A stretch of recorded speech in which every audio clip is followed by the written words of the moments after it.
Video নিচ্ছি, জোরে জোরে বলো। যা লিখছো সেগুলো জোরে জোরে বলো।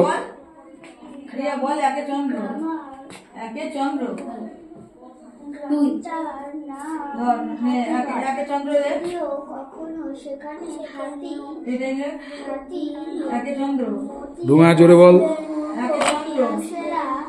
যখন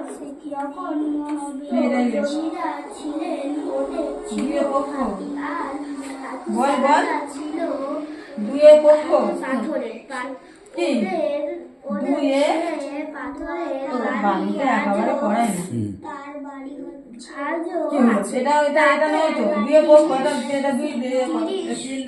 ঘর একতলা ঘরে দেখবে চাল ডাল গম কত কি হাতি সালাটায় তুলে ওটা গোলা ঘর এত দাদু বলে এক সঙ্গে এটা ছিল আদিবাসী